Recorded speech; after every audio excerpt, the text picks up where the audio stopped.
Assalamualaikum warahmatullahi wabarakatuh. Selamat pagi anak-anakku, siswa-siswi SMA Negeri 1 Ciawi Gebang, kelas 11 IPS.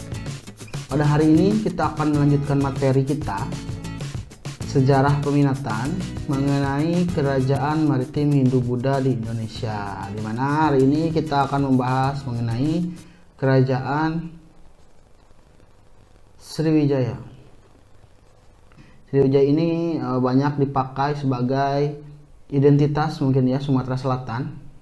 Kerajaan ini terletak di sekitar Sumatera Selatan, Riau, dan Sumatera bagian timur. Nah, jadi sebenarnya kerajaan Sriwijaya ini belum ditemukan pasti letak pusat kerajaannya. Namun para ahli memprediksi kerajaan Sriwijaya ini terletak di Sumatera Selatan, antara Sumatera Selatan, Riau, dan sekitaran Sumatera bagian timur, karena di daerah tersebut banyak ditemukan peninggalan-peninggalan kerajaan ini. Didirikan oleh Dapuntahiang Sriwijaya Nasa. Nah, ini pendiri kerajaan Sriwijaya Nasa. Ingat ya, kerajaan Sriwijaya ini merupakan kerajaan bercorak Buddha. Wilayahnya dari Indonesia, Nusantara sampai Kamboja, bahkan Thailand bagian selatan. Ya, ini termasuk wilayahnya. Sebagian Nusantara, diantaranya Jawa, Sumatera, dan pesisir Kalimantan. Ya, sangat luas sekali. Untuk lebih jelasnya kita lihat. Nah, kita lihat wilayah Sriwijaya. Ya, yang merah ini adalah wilayah Sriwijaya.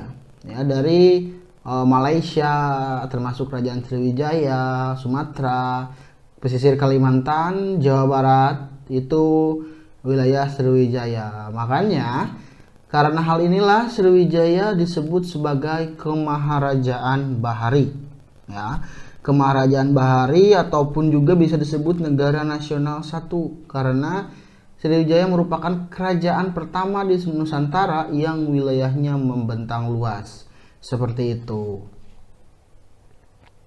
Lalu Sriwijaya ini mempunyai banyak raja, tapi kita akan membahas beberapa rajanya saja, yaitu yang pertama Dapuntahiang Sriwijaya Nasa. Nah, Dapuntahiang Sriwijaya Nasa ini banyak ada namanya, ada banyak di prasasti-prasasti Sriwijaya, tapi yang kita pakai sekarang adalah prasasti Kedukan Bukit. Nah, di prasasti Kedukan Bukit ini nama Sriwijaya Nasa, Dapuntahiang Sriwijaya Nasa ini disebut, di mana di dalam prasasti Kedukan Bukit dijelaskan bahwasannya Sriwijaya Nasa melakukan perjalanan suci. Ya, Sriwijaya Nasa ini melakukan perjalanan suci. Kemana perjalanan sucinya? Ke Pulau Jawa. Bisa disebut juga perjalanan suci ini adalah Sidayatra. Ya. Disebutkan bahwasannya perjalanan suci Dapuntahiang Sriwijaya Nasa ini bertujuan untuk menghukum bumi Jawa. Nah, penghukum bumi Jawa di sini bisa diperkirakan adalah menaklukkan Tarumanegara, ya. Menaklukkan Tarumanegara, karena di sana sudah ada kerajaan Tarumanegara ketika Sriwijaya ini berdiri. Perjalanan Sidayatra ini membawa banyak sekali pasukan, ya, sehingga di sini sudah jelas bahwasannya perjalanan suci Sidayatra ini bertujuan untuk menguasai Jawa, seperti itu. Lalu selain pendirinya, ada juga raja terbesarnya. Di beberapa sumber, Balaputradewa adalah raja ke-8. Raja ke-8 Sriwijaya, ya, yang sekarang ditemukan ini Balaputradewa adalah raja ke-8 Sriwijaya. Di sini Sriwijaya mencapai puncak kejayaannya. Balaputradewa. Seperti itu. Kenapa Balaputra Dewa menjadi raja terbesar Sriwijaya? Karena pada masa Balaputra Dewa ini, Sriwijaya berhubungan baik dengan India. Itu salah satunya. Ya, dijelaskan di dalam Prasasti Nalanda, ada namanya Prasasti Nalanda, bahwasanya Balaputra Dewa ini meminta kepada raja di India untuk membuatkan biara agar para mahasiswa dan pendeta-pendeta dari Sriwijaya ini bisa hidup lebih nyaman di sana, ya. Perlu diketahui, Sriwijaya ini apalagi zaman Balaputra Dewa merupakan pusat pendidikan agama Buddha.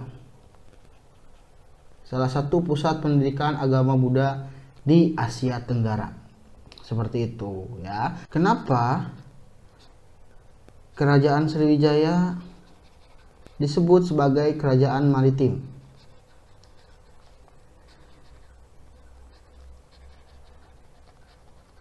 Nah, maritim di sini apa? Maritim di sini adalah negara atau kerajaan yang mengandalkan sektor laut. Ya, jadi mengandalkan laut dalam kehidupannya. Seperti itu. Alasan kenapa Sriwijaya disebut sebagai kerajaan maritim yang pertama, itu adalah Sriwijaya adalah salah satu pusat perdagangan di Asia Tenggara. Pusat perdagangan di Asia Tenggara. Jadi banyak pedagang-pedagang di Asia Tenggara yang hijrah, yang singgah di Sriwijaya. Nah, dari India, Arab maupun Tiongkok itu datang ke Sriwijaya. Jadi di sini dikatakan juga, bisa dikatakan juga, ketika suatu daerah menjadi pusat perdagangan, di sana bakal banyak budaya bertemu. Ya, di sini kebudayaannya,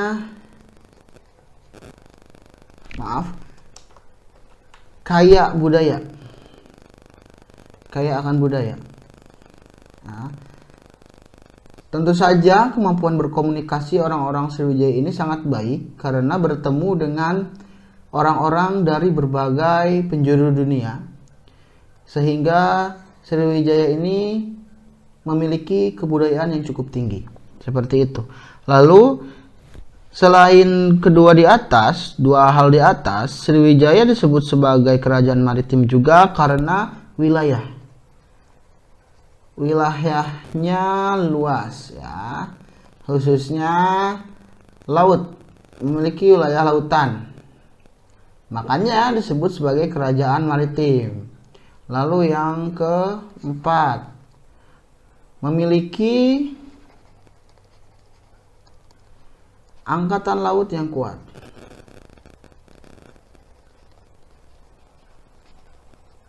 Sudah pasti ketika suatu negara memiliki wilayah luas, pasti memiliki juga angkatan perang yang sangat kuat, di mana angkatan perang utama kerajaan Sriwijaya ini adalah angkatan laut. Ya, dalam menguasai wilayah-wilayah di sekitarnya, Sriwijaya ini melakukan penyerangan atau serangan melalui laut, seperti itu. Lalu yang kelima, Sriwijaya merupakan pusat pendidikan.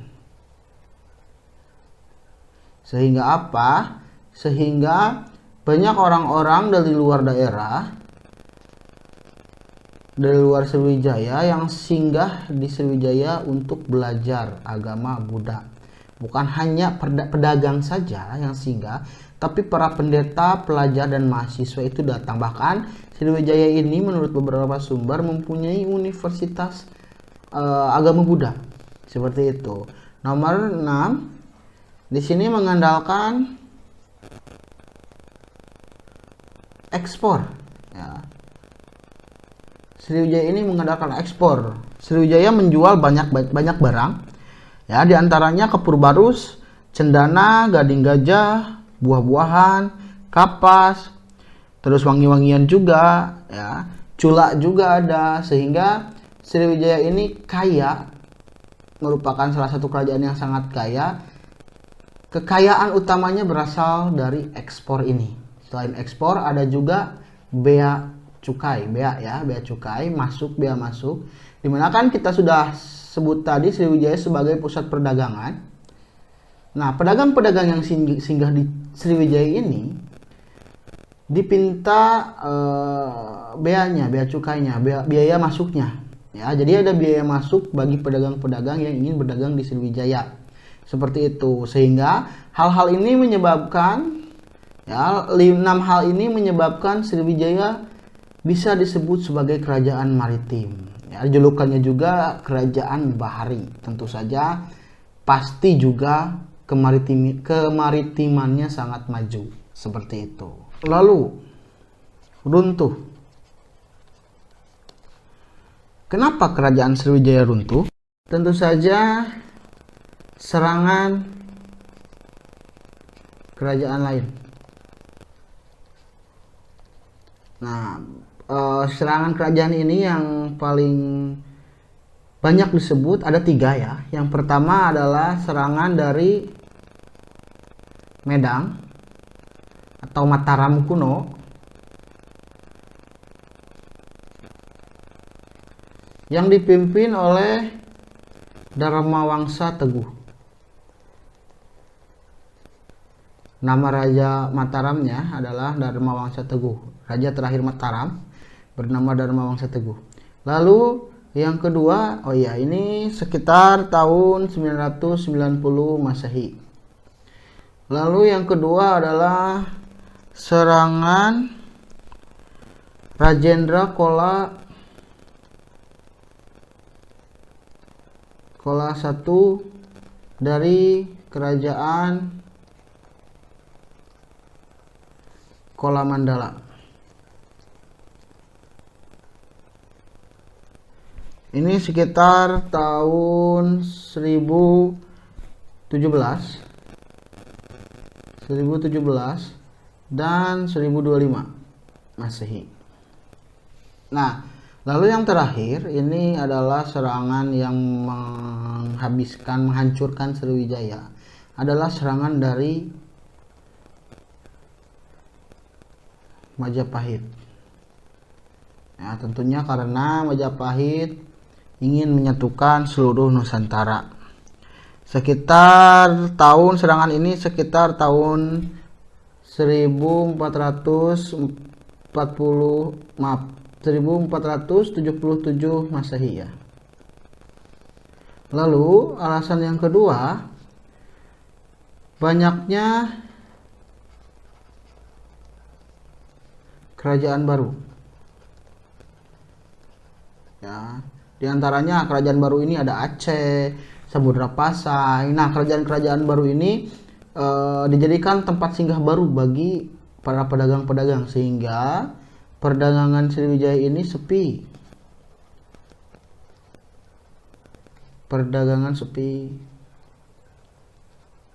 Dan tentu saja yang keempat ini adalah militer melemah yang menyebabkan wilayah kecil Sriwijaya ini melepaskan diri. Nah, jadi wilayah Sriwijaya ini semakin mengecil karena wilayah-wilayah yang dulu dikuasai oleh Sriwijaya melepaskan diri. Nah, ditutup tadi oleh serangan Majapahit tahun 1477 Masehi yang menyebabkan Sriwijaya runtuh. Seperti itu. Ya, oke. Sampai sini dulu pertemuan kita kali ini. Untuk pertemuan selanjutnya kita akan membahas mengenai kerajaan Mataram kuno atau kerajaan Medang. Ya. Dan untuk pertanyaan, saya akan berikan pertanyaan. Silahkan tulis di kolom komentar, jawab di kolom komentar dengan format berikan nama dan kelas. Di mana pertanyaannya adalah sebutkan keadaan ekonomi, politik, dan budaya kerajaan Sriwijaya. Ulangi, sebutkan keadaan ekonomi, politik, dan sosial budaya Kerajaan Sriwijaya, di mana di dalam video ini tadi sudah disebutkan ya, ada keadaan politiknya, keadaan sosial budayanya, keadaan ekonominya juga sudah disebutkan. Silahkan kalian analisis dan tulis di kolom komentar dengan format nama dan kelas seperti itu. Terima kasih, sampai sini dulu.